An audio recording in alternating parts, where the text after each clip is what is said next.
I'm Laura DeMattis. I'm here today to talk to you about this little booklet, Poison in the Pantry, The Beast Behind the Beauty. Beast, you ask? Did you know there might be a connection, and probably is a connection, between your makeup, creams, and cancer? Did you know that the cosmetic and personal care product industry is not really regulated by the FDA? It's a self-regulated industry, which means it's not really regulated. There's no pre-market toxicity testing required. Labeling is iffy at best. And that there are many, if not hundreds, of highly toxic, cancer-causing, mutagenic, brain-damaging chemicals in many of the products that we apply to our bodies every day. Now, the industry says that, you're not eating it, so no harm done. But that's not true. The skin absorbs 60% of whatever is applied to it. So if you're putting cancer-causing chemicals on your skin, 60% of those chemicals are being absorbed directly into the bloodstream. And a very startling statistic is that 85 to 95% of the cancers today are caused by environmental toxicity. They're not genetic. They're caused by exposure to cancer-causing chemicals. Now, most people think of environmental toxicity as air pollution or smokestacks and things like that, but environmental toxicity includes anything that is in our environment that we eat, breathe, or absorb. So think about that one. Think about this. The average female uses up to 12 different products every day. In those 12 products, there's a probability that there's over 168 different chemicals in those products.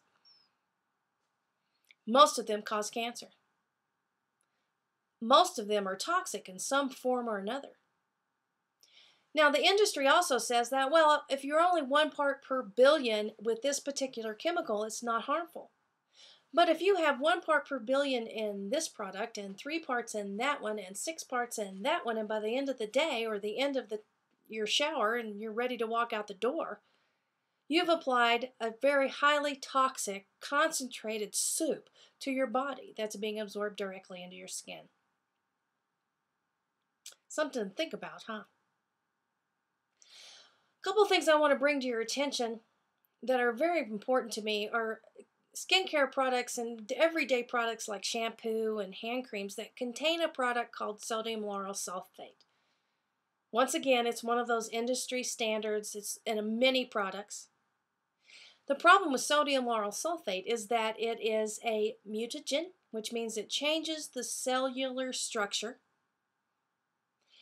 In some tests they've done, they found that just at a 15% concentration, some very serious health effects were experienced by the lab animals. And that SLS in a lot of baby products is up to 50%. Because SLS is a surfactant and it takes the irritation out of the soaps. It's still toxic, but they put it in high concentrations in products that, like shampoos and soaps that may get in our eyes, to take the irritation out of there. The side effects are not worth it. There's products that are on the market that are safe and non-toxic that do not contain SLS. Another one of the everyday products that many, many women use are hair dyes. Dark hair dyes are very toxic.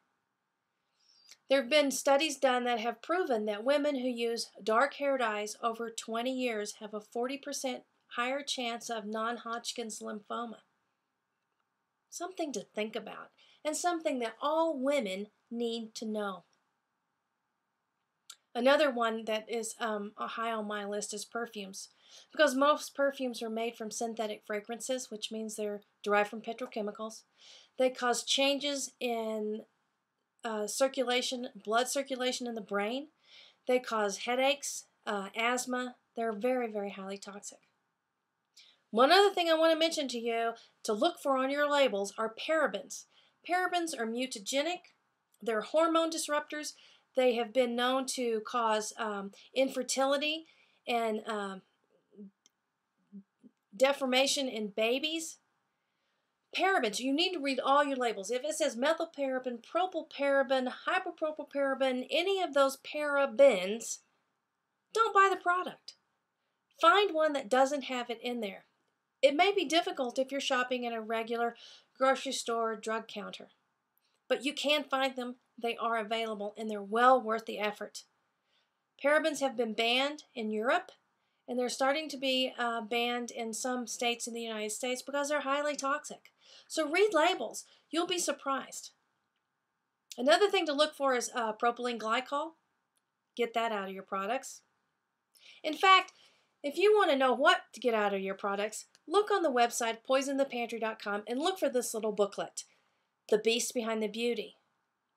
You, your children, will live a longer, healthier life if you'll do that for yourself.